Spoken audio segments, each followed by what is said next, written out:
The sky above was nearly indigo, the air so clean and healthful that Redfern's skin tingled with the freshness. The terrain around him wild and alive, thickly choked with a plethora of alpine woods, flowering plants and tall grasses, a symphony of sweet colors and smells that possessed a magic, if only from a physical sense. Yet Mount Rebirth was home to a place saturated with raw magica as well, the very stuff of life so rich and concentrated that the entire ecosystem atop the extinct volcano seemed nearly conscious of itself. Each living creature, each blade of grass, each petal and twig, even the rocks and soil, all seemed to be but extremities of one larger whole, and most pilgrims to this sacred mountain could not help but feel emotionally touched by the consciousness and serene inner beauty of the area.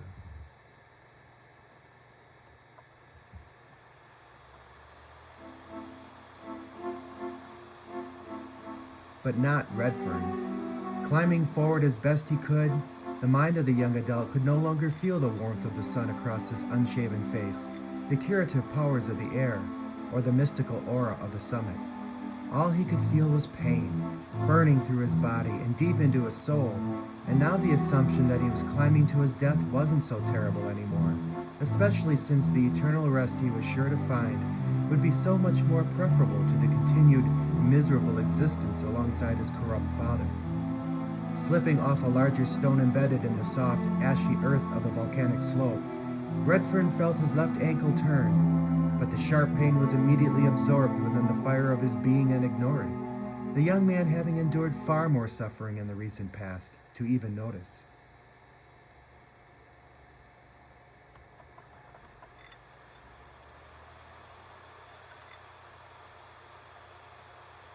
My name is Redfern, a young human from the lands of Parappa. My story begins here, on the slopes of Mount Rebirth, forced here by my corrupted father.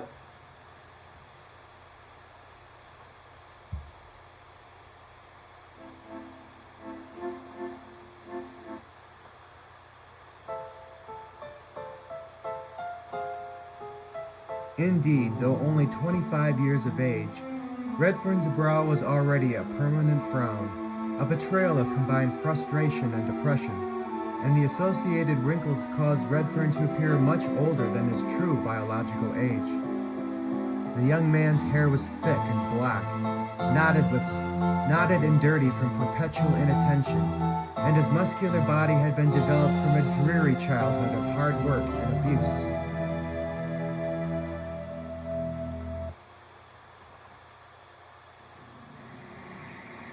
I'm hungry. I'm tired. Sore. Cold. I'm bleeding. I'll never make it. I'm dirty and depressed. Tall and thin, almost to the point of malnourishment, Redfern bore minimal clothing, just enough fabric to keep him from freezing to death within the heights of the cold terrain, and his torn leather sandals barely protected his aching feet from the myriad rocks and vegetation of the surrounding mountainside.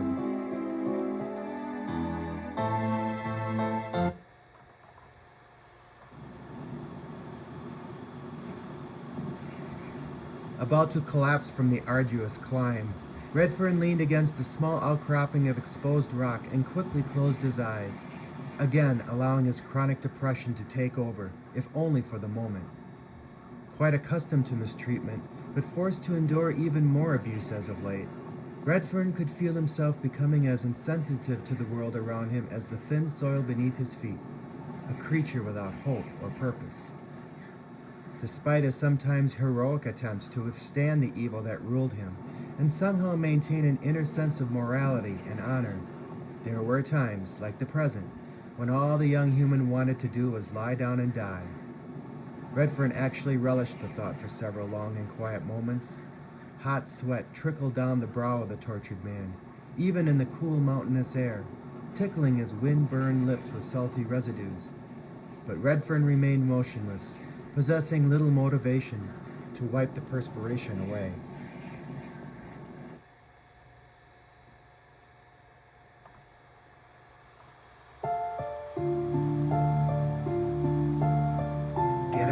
on, boy, bellowed the voice from behind, its very sound a mental conditioning that hurt Redfern as much as any physical blow.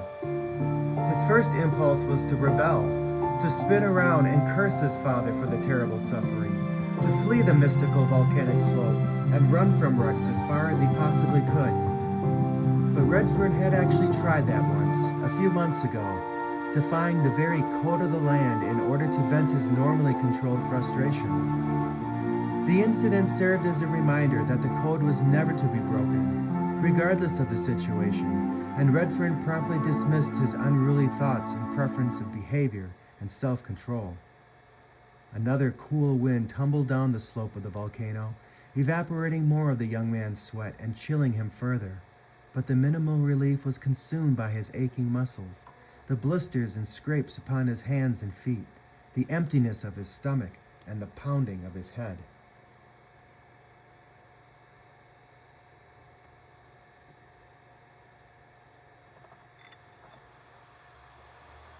Father never said it would be so bad. My hands and my knees, they were scraped raw. I'd gone without food for 2 days, and my head was on fire. Little did I know, it was just the beginning.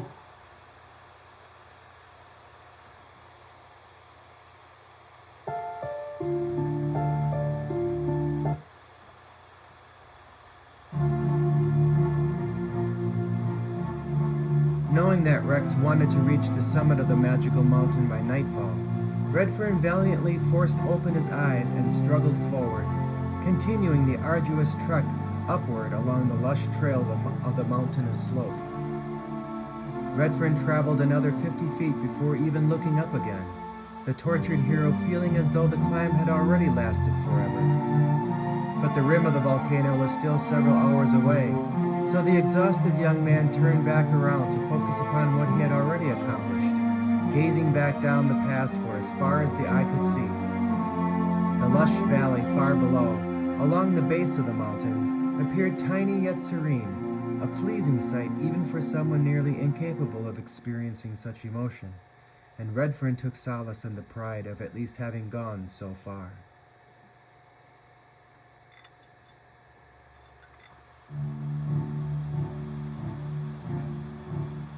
"Stop gawking and get a move on, boy," came the voice again, this time directly behind and just above Redfern. Rough and taunting, the voice of Rex was completely void of respect, as a captor would speak to a slave. Worse than that, the voice smelled of rotting flesh, another terrible attribute that Redfern had struggled to adapt to recently. The exhausted hero drew a slow breath before turning around to look at his father, utterly sickened by the sight.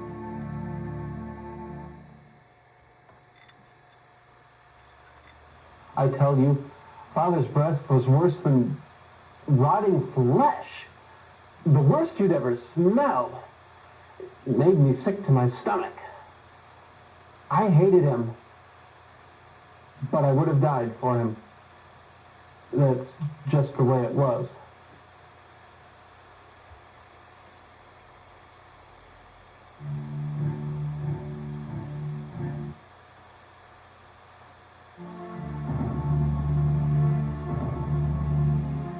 Levitating off the ground with his legs tucked underneath him, Rex appeared rather scrawny with deeply recessed eyes and thinning gray hair that had little hope of hiding his still yellowing scalp. The man wore dark brown robes several layers thick, providing adequate warmth even in the cool mountain air, and possessed a demeanor of absolute arrogance and abuse.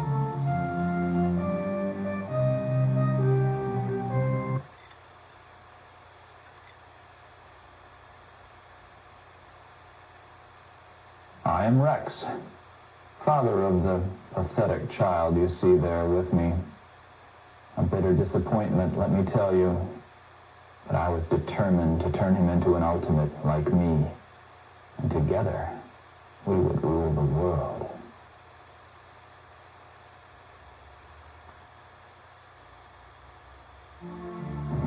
The small yellow triangles around the wrists of the man's cloak was what bothered Redfern the most, however. Symbols of the wicked city-state of Chigoria, His father had become an ultimate, and now wanted Redfern to join the roguish league of corrupt sorcerers as well. The triangles offended the young man and shamed him as a son, and his stare betrayed enough of the internal hatred and disgust for the floating man above to notice.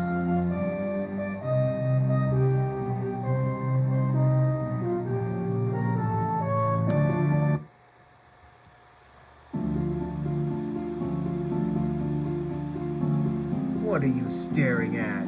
Redfern's father quickly demanded, already knowing the answer to the obvious question.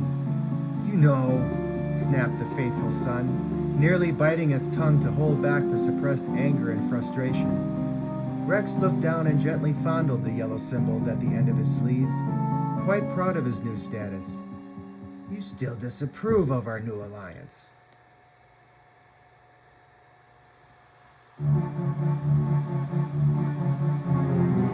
"It's not my place to say," Redfern finally answered long moments later, carefully choosing his words. "You are my elder. I mean no disrespect." "The hell you don't," the middle-aged man shouted with a hint of paranoia. "You think you're better than me, that the fruit has done something to me, don't you?" "Of course not. It's just that—" "What are you trying to say, boy?" "Nothing, really," Redfern stuttered, losing the battle to suppress his true feelings. "The Ultimates, they wish to destroy the Inner Circle. Is it right for us to do this, to defy the code for our own selfish gain?"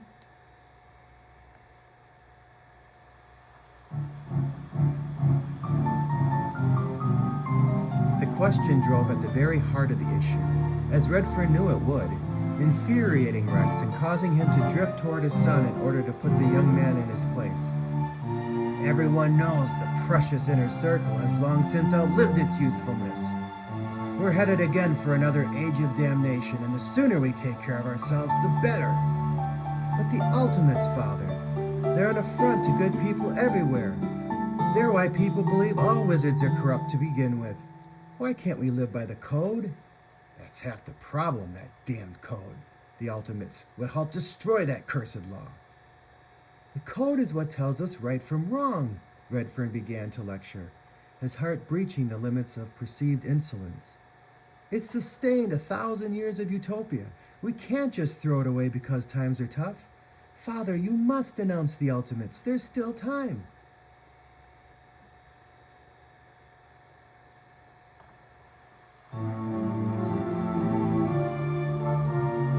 "How dare you tell me what to do?" Rex finally screamed, the two powerful wills clashing once again. "Your mindless code also teaches respect for your elders, boy. Now, grovel before me and apologize." Realizing he had indeed overstepped his bounds, even though it was for honor and good, Redfern conceded defeat and slowly dropped to his bruised knees in embarrassment and humility. "I'm sorry for what I've done. Please find it in your wise heart to forgive me." The words were slow and monotone, having been uttered so many times now, and were well beyond any real meaning. Yet Redfern's father consumed the words like water in a desert, intoxicating himself with his son's faithful obedience and continuing the illusion of his own perceived wisdom. "Your presence dishonors me, boy," the arrogant man finally remarked. "But we're here for a reason, so let's get on with it."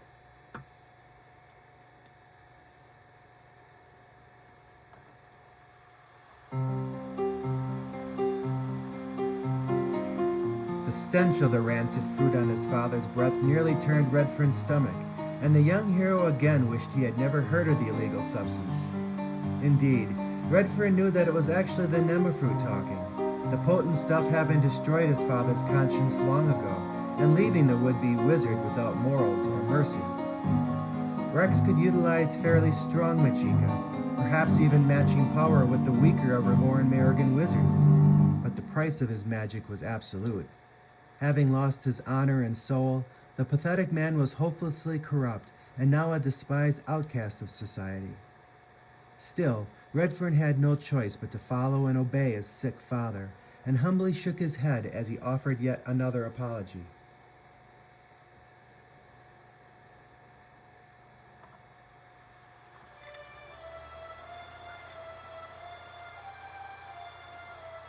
Just remember, Redfern's father finally warned. My father controlled me all his life, and now I control you. Get moving. I want to reach the valley before sunset. Redfern nodded again and turned back around, the momentary rest nearly worth the embarrassment and mental abuse.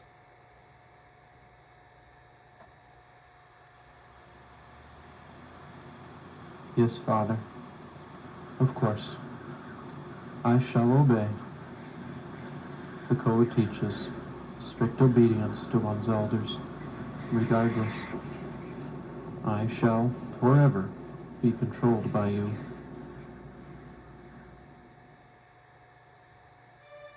The young hero glanced back up along the vegetation-choked slope, an even thicker wall of trees and dense shrubs marking the summit of the extinct volcano far above.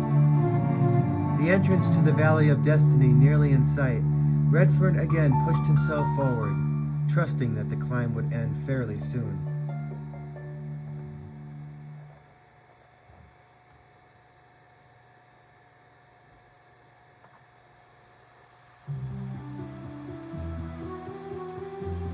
With his father continuing to levitate just behind, the strong young man was soon climbing at nearly his original pace, assisted by the unseen yet powerful Majika all around that partially renewed his vigor and left all of his physical extremities tingling.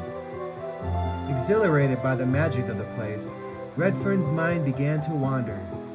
Born and raised within the honorable country of Parappa to the distant west, Redfern thought of home again, of the difficult but familiar life he was forced to leave behind in search of power and glory with his twisted father. A full year later, the tired hero had come to witness many transgressions and dirty deeds committed by his own blood, especially after their trek to Chigoria and subsequent negotiations with the Ultimates, and the experiences left him appalled and bitter, bordering on guilty. And so he longed for home again, of companionship with friends and fellow townspeople, of genuine respect from those around him, of faith and trust again in the code of the land. These simple rights, taken for granted by most honorable citizens of Mariga, had become something to be only thought about from time to time for Redfern, mere illusions of the long-established wisdom of the land.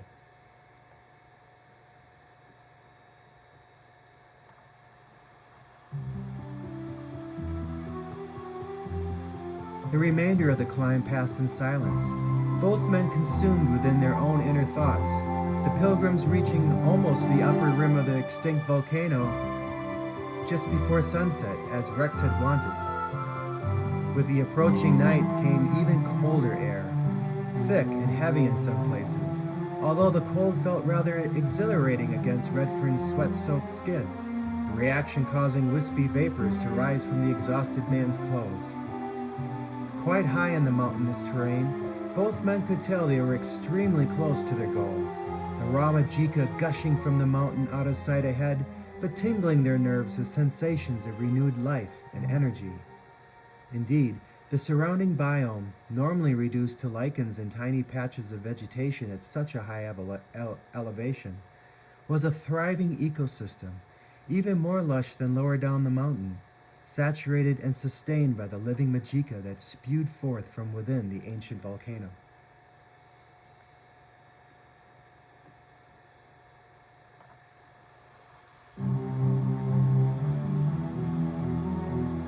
Is that the entrance? Redfern finally asked, breaking the silence and pointing ahead. There, still quite a distance away, stood an incredibly dense wall of wide trees and thick vegetation, a structure of living plant tissue so immense that it effectively blocked access to the volcano rim just beyond. However, an obvious temple of stone penetrated the magical growth, entwined within the thick vines and dendrology of the mystical location, offering hope of access to the ancient place beyond. Stone pillars marked the entrance of the temple, smoothly carved and appearing to be in perfect condition, returning the rays of the sun in vivid orange, a sharp but pleasing contrast to the greens and browns of the surrounding semi-conscious vegetation. Redfern stared at the sight for several long moments, relishing the accomplishment of having reached the enchanted location and looking forward to an exploration of the sacred place.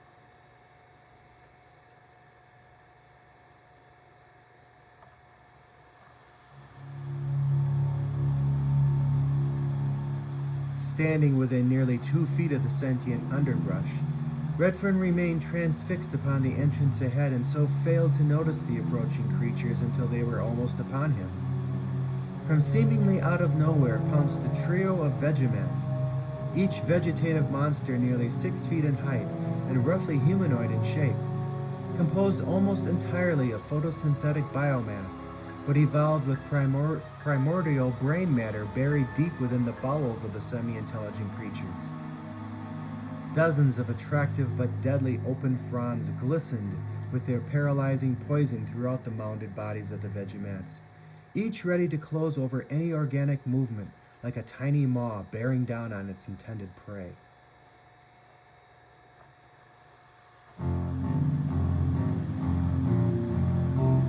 Aware of the sudden danger, Redfern instinctively stiffened as the exotic creatures reached him, having detected movement within their immediate habitat. Impaired by a lack of visual organs, the Vegemets were nonetheless skillful hunters, and Redfern knew well the folly of retreat, realizing his only chance was to become motionless. Rex finally noticed the vegetative carnivores and utilized considerable magicka to lift himself as far above the ground as he could, soon reaching a height nearly 50 feet above the monsters.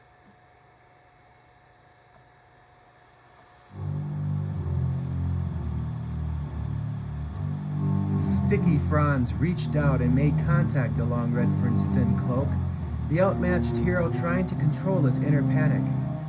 Looking up, the terrified young man spotted his corrupt father grinning from above, his arms folded as if to watch some sort of spectacle below. The boy thought he was too good for the Nema fruit, so I didn't help him. I wanted to see him defeat the Vegemats without my help.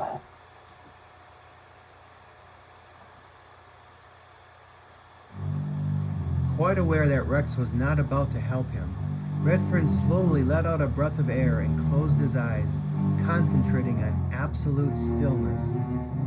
Several more frond-infested appendages probed Redfern, all three creatures apparently not sure of the true character of their intended prey.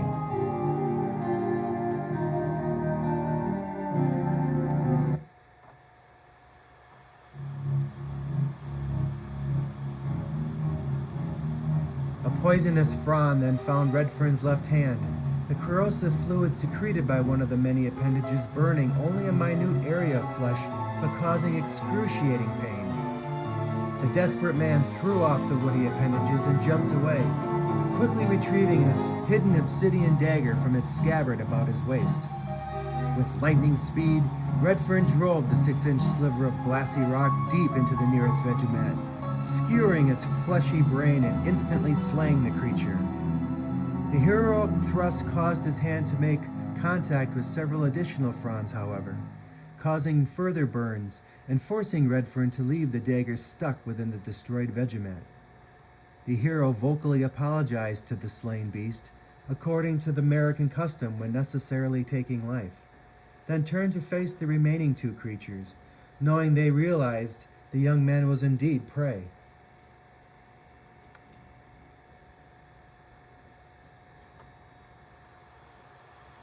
Part of the code teaches us respect for life, all life, regardless of strength or intellect. When life must be taken, those of honor always and immediately apologize to the slain.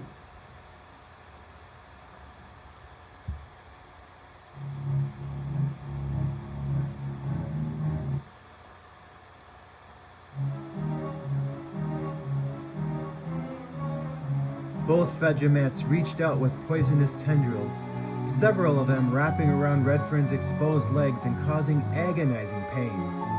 Frantically looking around for some type of weapon, the combatant heard his father chuckle faintly from above before spotting a nearby branch on the ground and grabbing hold of it, clubbing the second Vegemet again and again until it dropped to the ground unconscious. quickly succumbing to the poison of the Vegemets, however. Redfern fell to his knees, the world spinning around him as his own consciousness slipped away.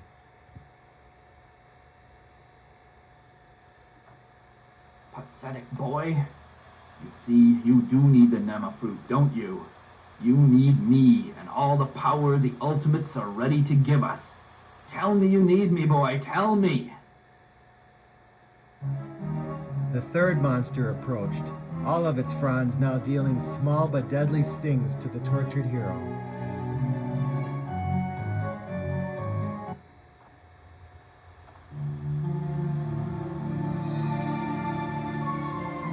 Teetering on unconsciousness, Redfern raised his head to watch the Vegemet about to engulf him, the young man completely defenseless. The nauseating echoes of crushing brain matter filled Redfern's ringing ears, and the dying adventurer moved aside as the carnivorous creature nearly fell atop of him, fleshy brains slowly oozing out from between the wooden structures of the creature. Stunned by the turn of events, Redfern pushed the many fronds off his partially burned body and summoned his remaining strength to simply fall on his back, quite surprised to still be alive.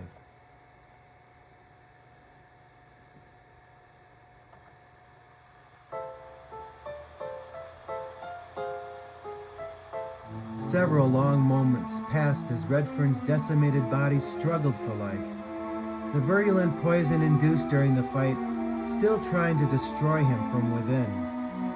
Passing in and out of consciousness, the bewildered and suffering young man watched as his father maneuvered directly before him, appearing as some cursed demon from the sky. The levitating man stared down at Redfern with cold and incriminating eyes, not a hint of compassion or mercy for his own son, then slowly smiled with the grin of calculated corruption. "I can end all your suffering right here and now," the offending pseudo-wizard smoothly stated as he floated to within inches of Redfern. "The Ultimates gave us plenty of fruit. Why don't you use some?"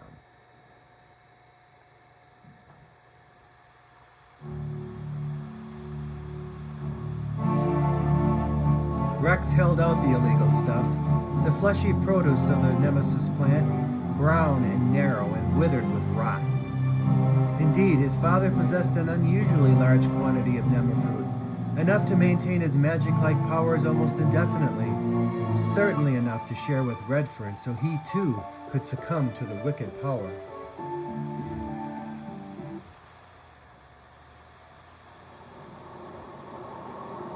The fruit empowered me to kill that last Vegemat boy, and only the Nema fruit will save you now. Take it. Now become an Ultimate with me.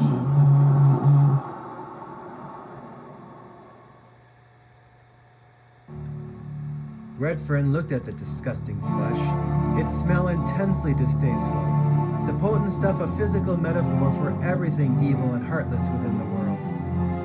Yet his father was constantly trying to convince Redfern to partake in the powerful drug, to become a quasi-wizard like the Ultimates of Chigoria, to one day stand to face and even defeat the Inner Circle itself. But the price of easy magic was far too high for Redfern to pay, even in his desperate physical state, and the young hero slowly turned his head and closed his eyes. "I'll try the Rebirth," Redfern winced. "I want nothing to do with this terrible stuff."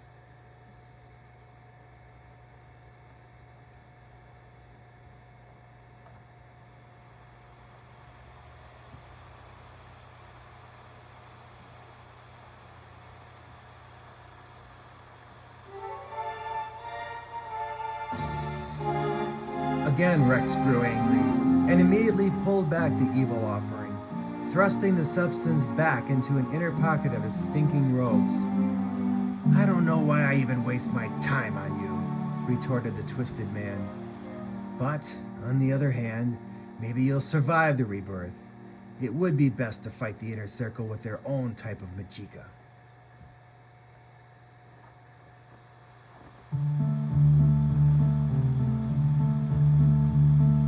Still struggling against the effects of the Vegemat poison, Redfern thought about his father's intentions of helping the Ultimates one day face and destroy the Inner Circle. while the code demanded his faithful obedience to his father, Redfern knew deep in his heart that he could never agree to help destroy the goodly, if perhaps rigid, socialistic government of Mariga.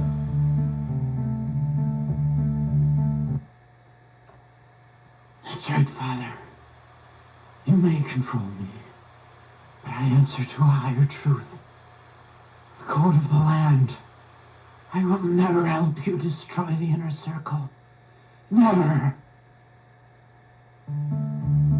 If he was going to wield Majika, he would do so with honor and respect, and with a clear conscience, and not use the safer but corrupted avenues selected by his father and the twisted ultimates of Chigoria.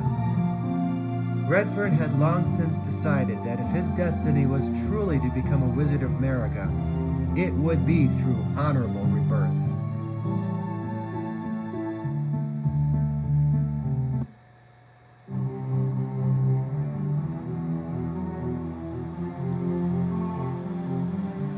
Soon the excruciating pain of the poison subsided, and Redfern began to breathe a bit easier.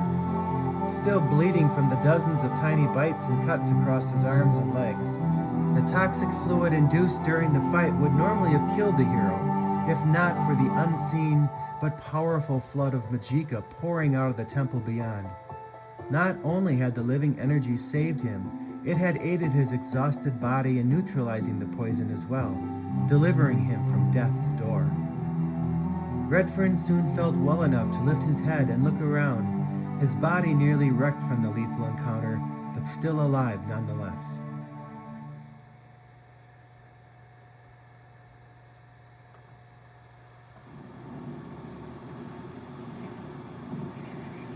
Just remember, boy, that it was my Majika that saved you again, Rex finally ridiculed, hovering in the air just above his nearly slain son. The young Marigan had defended himself heroically, nearly dying in the attempt, yet all Rex cared about was his own selfish control over him, a conviction Redfern could never understand. Now quit stalling and get a move on! Getting to his feet, the valiant hero grabbed a clump of large grass and used it to stop the flow of blood from his various wounds as best he could, before drawing a deep breath and turning for the mystical stone temple beyond, his father continuing to levitate above the ground a few feet away. Redfern watched in revulsion as the wicked man pulled out yet another putrefying piece of nemafruit and greedily devoured it, continuing to maintain his quasi-magical powers. The exhausted younger man then stepped past the slain Vegemats and started toward the ancient temple, wondering if his father had saved him from the green carnivores only to watch him die within the volcano rim beyond.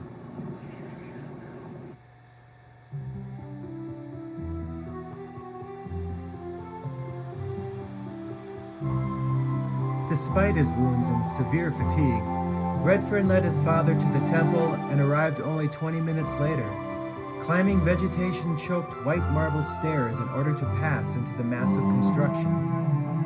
The ancient but impressive carved stone had been fashioned from hundreds of huge marble blocks laid perfectly side by side, the seams only now showing through after nearly a millennium of use and exposure. Tall stone pillars, each carved to resemble some proud humanoid being, supported a ceiling engulfed with the thick vines and nearly conscious growth of the surrounding biome, the colorful vegetation hanging nearly to the floor in some areas of the mystical place. The construction itself was set along the immense wall of growth that marked the outer boundary of the volcanic rim beyond, representing the only way through the otherwise impenetrable living wall. Redfern peered down across the floor of the magical temple, the other end cloaked in approaching darkness and no longer visible from the open entrance.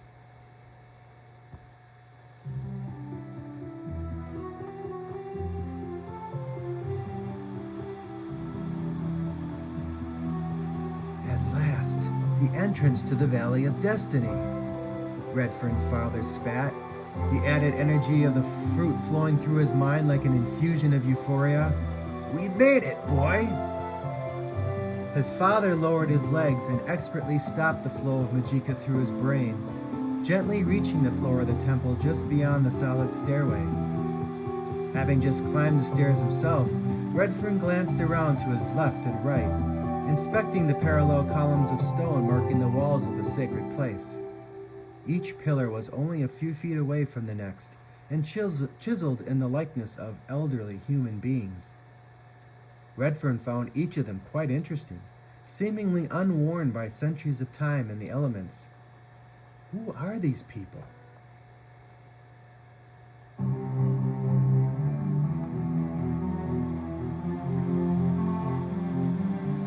Don't you know your history, boy? Came the ridiculing response, not unexpected. Your beloved circle was created by the wizard generals of Sisla at the end of the Age of Damnation. You're looking at them. Redfern did know a shard of history regarding the site, the place where Sisla herself, through the help and sacrifice of the first known Marigan spirit Visar, survived the ritual of rebirth to become the world's first true wizard. But the Temple of Visar was also a lasting tribute to the dawn of the Sislan utopia, and Redfern counted nearly 50 large statues before him, each richly built in the likeness of a wise and loving member of the very first inner circle. His physical pain and fatigue temporarily subsided as Redfern studied each of the figures, impressed and honored with the history of the site. He felt as though he was actually meeting the very first representative of Hope here, the first representative of Tain, even the first representative of Parappa, his own homeland. Deeply fascinated with the history of Sisla and the inner circle, further anger on the part of Rex was needed to finally push Redfern along past the dozens of splendid pillars and toward their final destination beyond.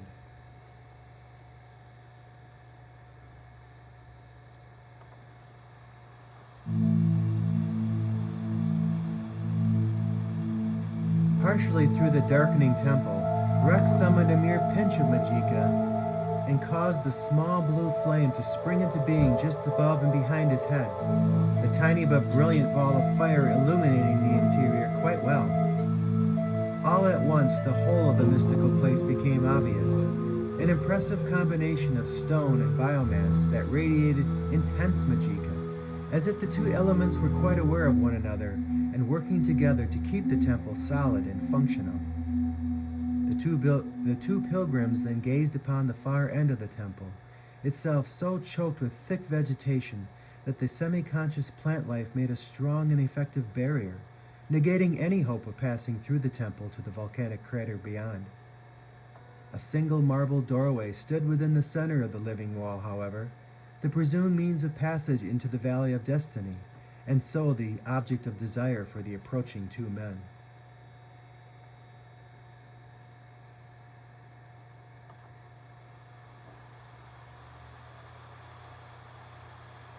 As Redfern neared the solid wall of stone, he realized that the door itself possessed no seams, no manner in which to be opened, a magical gateway seemingly impassable.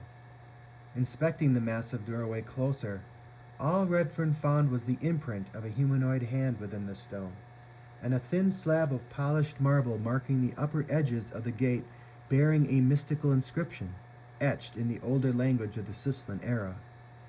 The message read, "My first is a sigh, my second confining, my whole is what you seek to enter, my third and last is the heart of kings." The young hero read the message to himself several times, quickly realizing the purpose of the riddle, but quite dumbfounded as to its answer.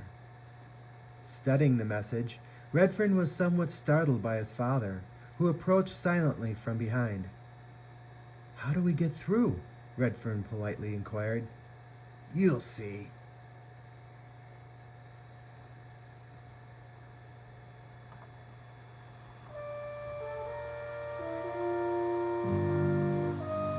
Grinning with deviant expectation, the middle-aged man slowly raised his left hand and pressed it firmly against the impression within the strange stone doorway.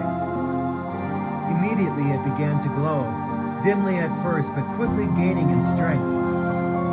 Redfern stepped back as the stone became brighter and brighter, its very surface rising and falling as if something were crawling around underneath.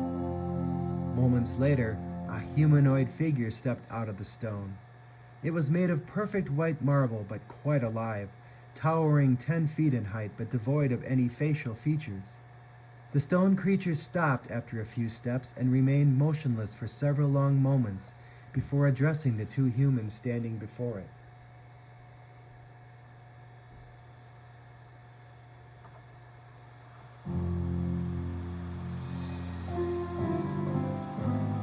"The Valley of Destiny lies beyond my gate," began the inorganic creature, communicating to the two pilgrims without the use of a mouth or vocal cords. "I am the Valley Guardian. Only those who can pass the tests of strength and intelligence can hope to become true Wizards of America. Who shall try?" "My pitiful son Redfern has come to be reborn," cried Rex, obviously enjoying the spectacle. Redfern's eyes widened, and he slowly shook his head, not prepared for the sudden conflict. The Stone Guardian turned in Redfern's direction, raising its right hand high into the air. A stone rod extended out of the creature's open palm, providing the animated statue with a fearsome weapon.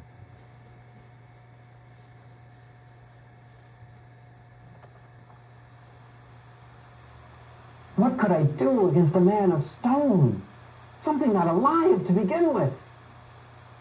I thought I was doomed.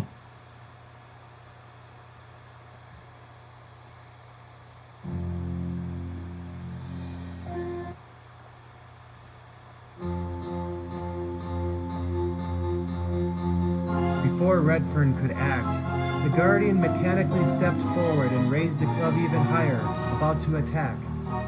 The white stone of the magical creature blended well with the material of the gateway beyond, temporarily camouflaging the warrior and making Redfern's defense that much more difficult. Looking for help, Redfern turned to his father, but the elder man simply grinned and motioned for Redfern to somehow resolve the situation.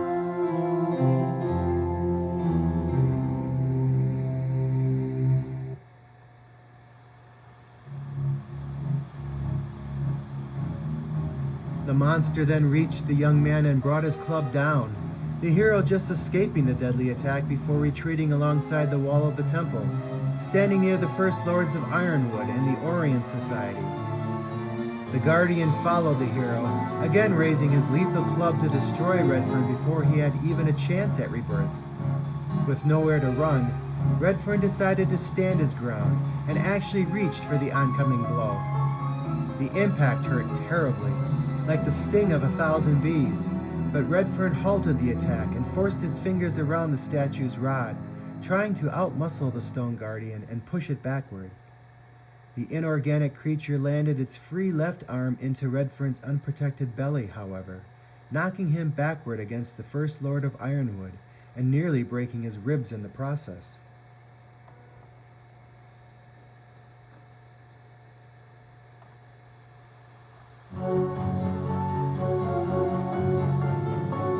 Without remorse, the Guardian stepped forward and lifted its stone rod high into the air again, about to utterly destroy Redfern. Struggling to regain his breath, Redfern reached down and grasped several thick vines lying on the ground, pulling them taut and lifting them all in the same movement. Positioned directly beneath the stone monster, the vines caught one leg of the Guardian and snagged it, the terrible opponent spilling to the floor a moment later.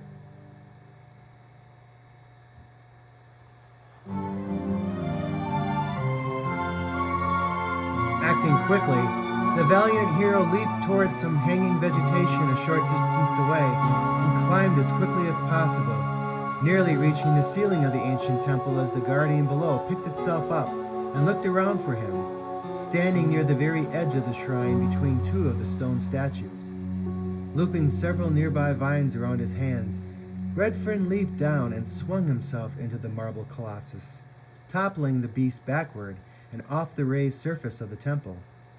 The impact stung like raw fire, nearly crushing the already bruised bones of Redfern's feet, but the Guardian struck the ground below the temple and broke into pieces, fully disintegrating as it tumbled down the mountainside and out of sight.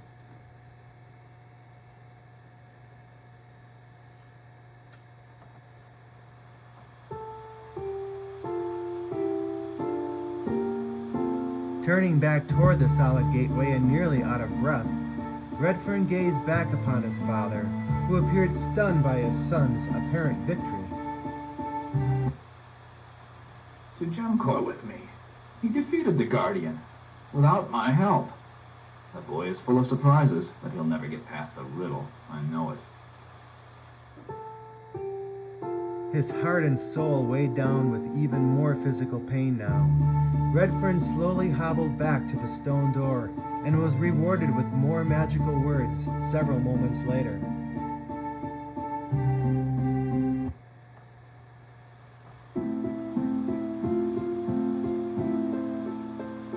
"You have championed over strength," began the same alien voice, a bizarre mixture of male and female. "Now you must prove your intelligence to earn your right for rebirth. Speak the password to gain your entrance." "Well, boy, perhaps you aren't utterly worthless after all," Redfern heard his father say as he reached for the magical door, the closest to a compliment he'd ever come. "Now let's see you solve this riddle." Redfern turned from his grinning father back to the message inscribed upon the upper surface of the door. "What is this supposed to mean?" "It's so easy, boy," the tyrant lashed back, himself unaware of the true answer. "And hurry, we don't have much time."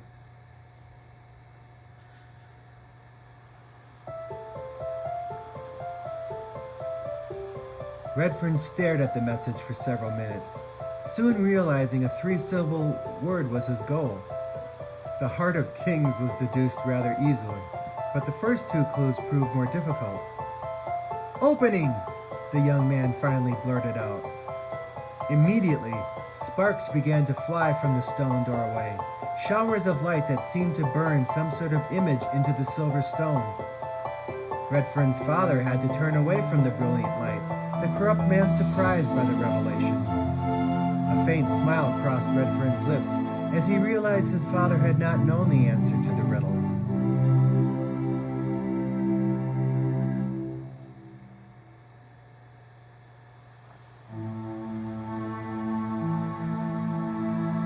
The magical light eventually died away to reveal the outline of a doorway within the rock, the interior appearing as a window into the vast foliage and thick vegetation beyond the image, itself shimmering with a magic all its own. Bewildered by the sight, Redfern looked to his equally puzzled father and considered whether to step through the doorway and pass directly through the growth, as if the stuff didn't exist. A second, much firmer look by his father coerced Redfern to step into the magical corridor beyond, and the two men followed a trail through biomass so dense it normally would have prevented any penetration.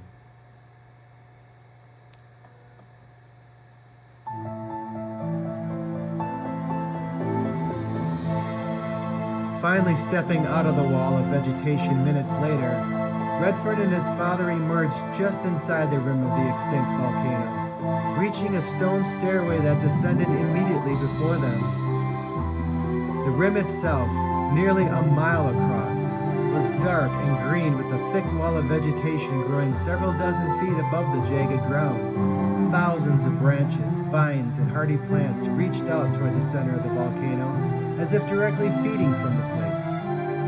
Gazing around the living wall, Redfern now understood why they had been forced to enter the temple behind them and face the magical challenges within, since no other natural way into the sacred land existed.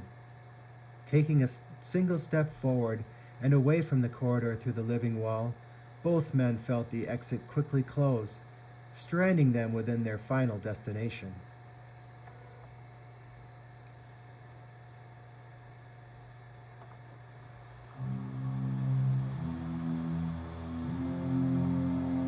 The white marble stairway led down nearly 20 feet before ending at a large and magnificent quartz platform that sprang from the inner circle or inner rim of the volcano. Perfectly level and extending some 50 feet out into the crater beyond, the hewn rock transparent enough to act as a window into the bowels of the mountain far below.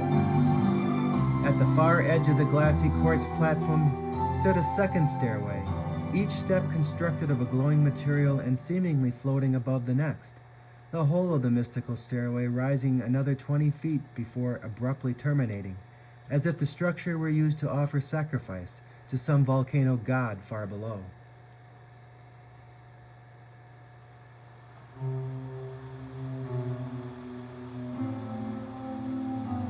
What transfixed Redfern's gaze and sent tingles throughout his being was the massive vortex spiraling up from within the volcano, a torrid whirlwind which sparkled as it rose past the glowing stairway and into the colorful sky, as if attached to some distant star.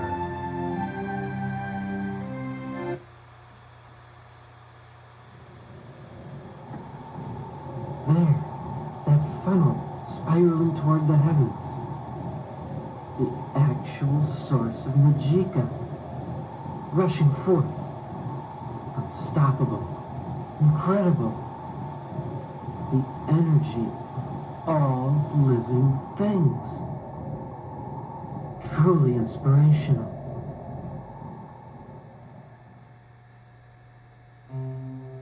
Several dozen feet in diameter and constantly swirling in some random direction, the tornado-like phenomenon was both eerie and beautiful, glittering with the brilliance of 1,000 suns as it danced before the setting sun to the west.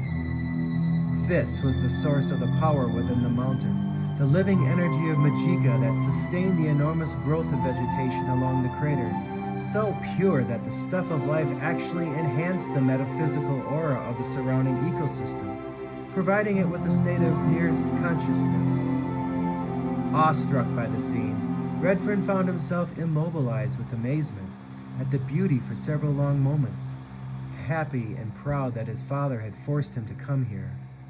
Indeed, even Redfern's father appeared impressed by the sight, a true rarity.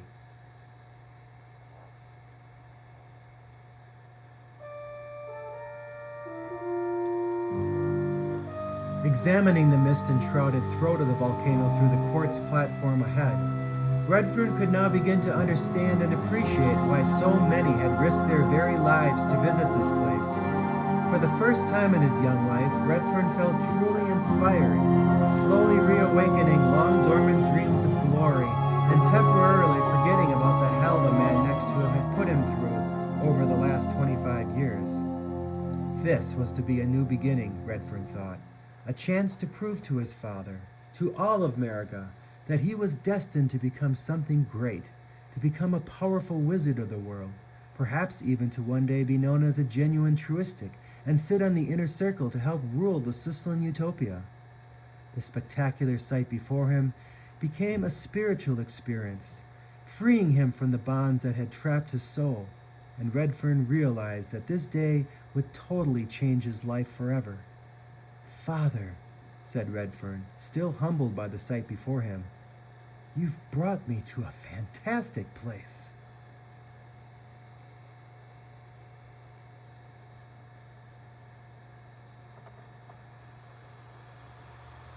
I'd made it to a place few had gone before.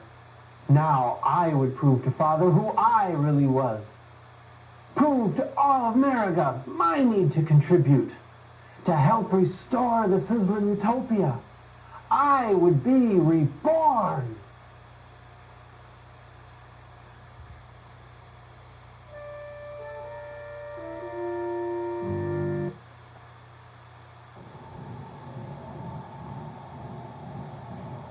After several long moments, Redfern finally nudged forward, past an equally stunned and amazed Rex. The stairway seemed safe enough, and soon the young hero had led his father down the marble steps and onto the quartz platform beyond. The ledge under their feet, reaching away from the vegetation-choked inner walls of the circle, allowed easy sight of the fog far below that protected the Valley of Destiny, though the sensation of walking on empty air left Redfern a bit queasy.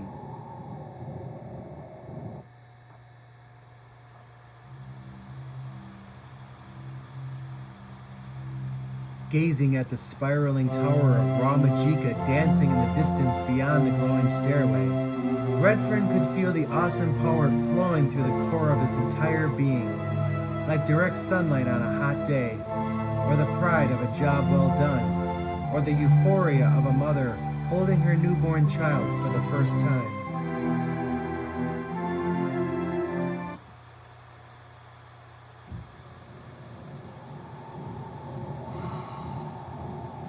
Majika, the very stuff of life, the power of the wizard, pulsing through me, healing me.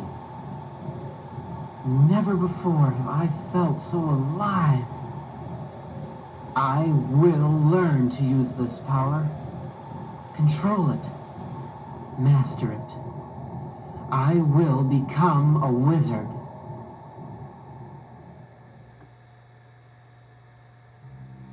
The Majika tickled his mind and caressed his aching muscles, erasing his pain and fatigue all within the course of a few moments. Now, if he could just survive the rebirth, Redfern thought, he would come to understand the tremendous energy before him and, with time, even master it as well. For all the terrible things his father had done to him over the years, for all the suffering and pain, for all the dishonor and talk of destroying the inner circle, Redfern realized deep in his soul that his father's act of bringing him here, no matter how evil the intentions, would ultimately bring the young hero honor and power, and so he would forever be indebted to his corrupt father.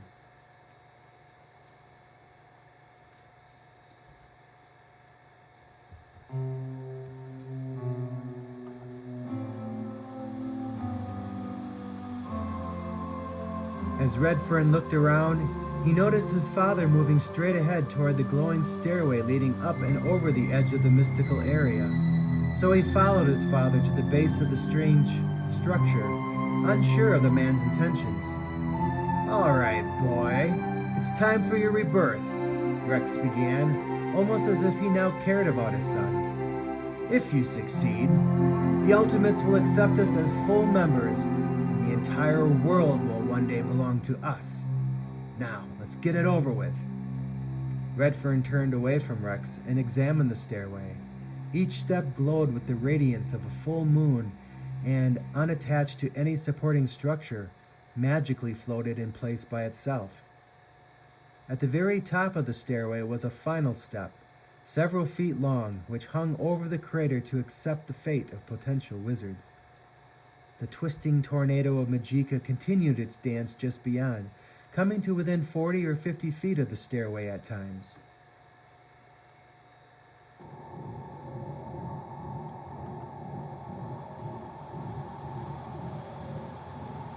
Redfern and his father climbed the stairway in silence, quickly reaching the uppermost platform. A strong wind pushed past them, created by the spiraling vortex beyond. The pair now stood directly over the heart of the volcano far below. Keeping his balance and ignoring the nausea from the tremendous height, the young man thought of his homeland, the great prairie that dominated Parappa, and suddenly longed for his home city of Josephine, a place he had not seen for over a year. Yes, Redfern felt, he wanted to go home, but he needed to do so as a true wizard of America. So he felt himself finally ready for his attempt at rebirth. "So, what do I do, Father?" Redfern asked, beginning to shiver in the mountainous cold. "How am I reborn?" Redfern's father grinned, as if his reply were a joke. "Jump."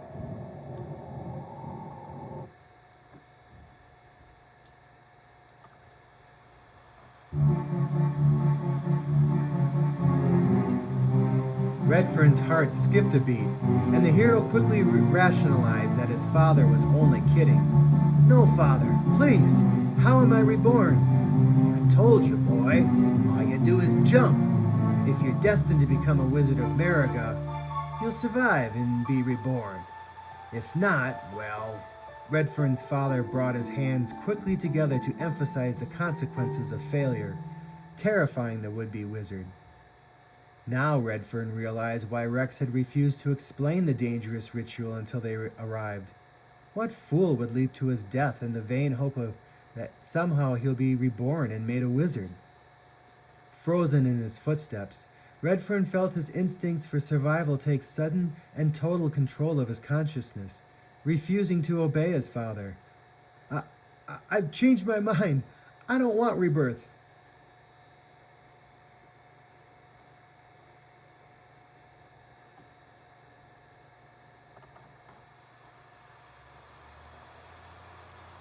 I knew the ritual would be difficult, but there was no way I was going to just jump. No way.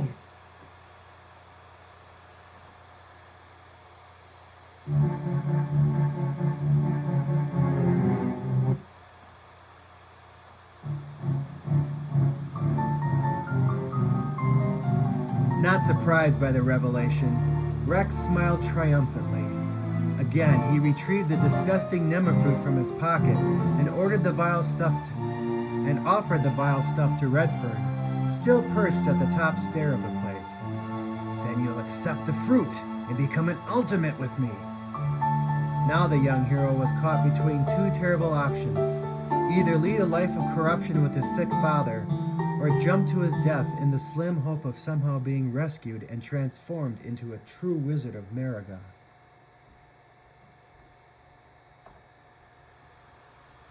I knew the boy wouldn't do it. He simply lacked the faith. Now he had to accept the nemafruit, and together we would both be ultimates.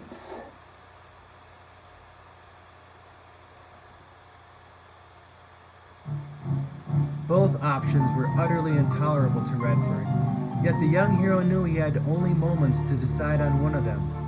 I hate you! Redfern screamed, the agony of the decision breaching his innermost morals and causing him to slap the fruit out of his father's hand, where it dropped into the fog far below. The mystical fruit fell into the spiraling vortex beyond and immediately erupted, spewing disintegrating Machika in all directions about the two men for several moments. Rex turned to his desperate son with all the anger and hatred he could muster.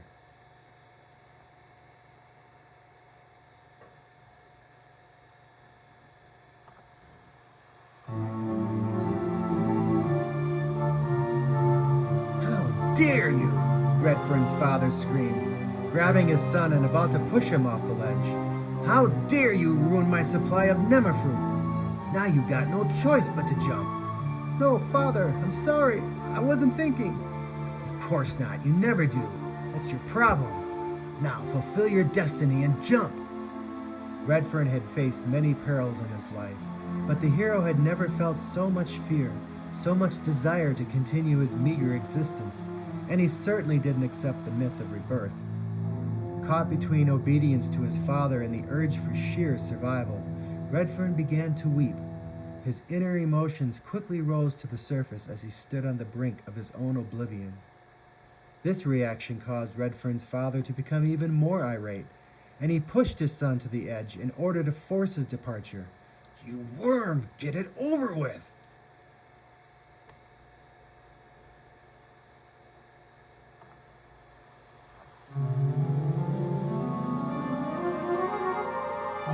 Nearly insane with anger, Rex pushed with all his might, but his struggle was futile against the youth and vigor of his son, against the muscles and strength his own abuse had created, and the two began to wrestle with one another, teetering on the edge of the stairway. Redfern felt his body going over and pulled forward with all his strength to prevent his fall. Rex instead toppled over the ledge, screaming in terror as he plunged through the fog and into the spiraling vortex below. Aware of what he had just done, but unable to help, Redfern screamed for his father several times, immensely guilt-ridden.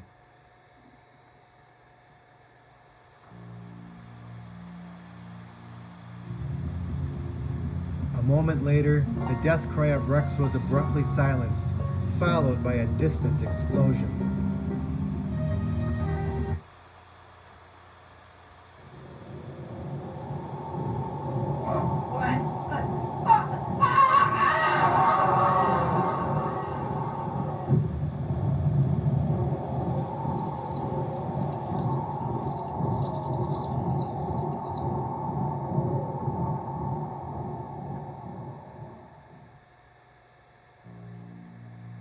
Still standing at the ledge of the stairway, Redfern watched in astonishment as beams of colored light came gushing upward from where his father had fallen. The magical energy just released intense enough to burn gaping holes in the fog as it lashed out in thousands of directions.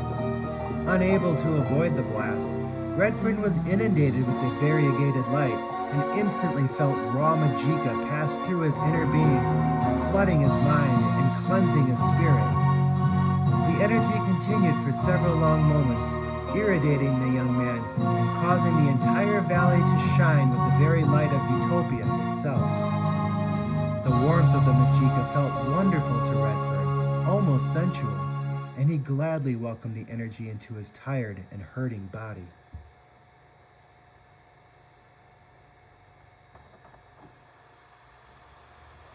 Father's body erupted with magicka and passed through me. I could feel it surging through my mind, through my body, and through my spirit. Praise be to Sizzla. I was being reborn.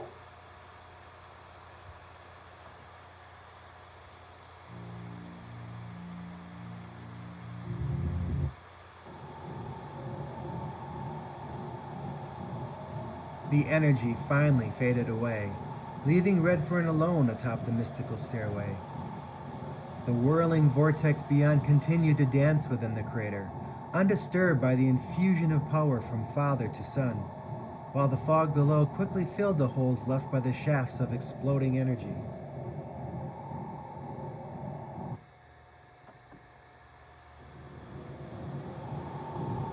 Over. Yes, it's over. And I've done it. I've done it.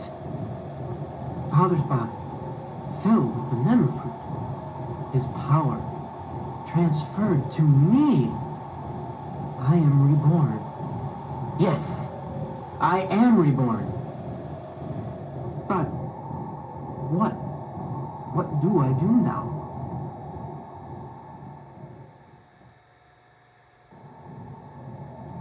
Redfern was alone now, for the first time in his entire life, and he wasn't quite sure of what to do.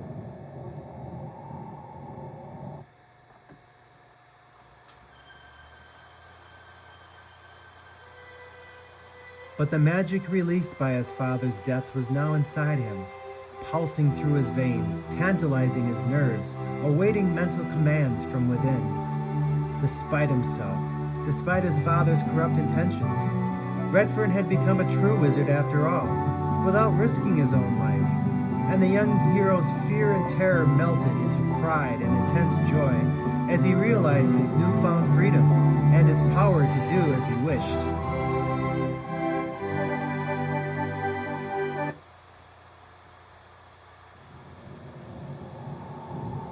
Hear me, all of Mariga, for I am Redfern, and I am reborn. Hear me, for I am to be a great hero one day soon, and I vow, here atop Mount Rebirth, in the aura and soul of Sizzla herself, to help restore the Sizzlan Utopia, to bring honor and glory to all who believe in the code, who believe in the circle, and who believe in themselves.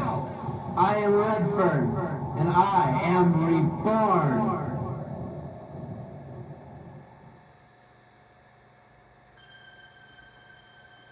He had been right. This day would change his life forever. He vowed that he would make the most of his new abilities, the most of his honor, the most of his life. Redfern was now a true wizard of Mariga, and he cried out in near ecstasy several times before turning to descend the glowing stairway, about to begin his career as a goodly hero of the world.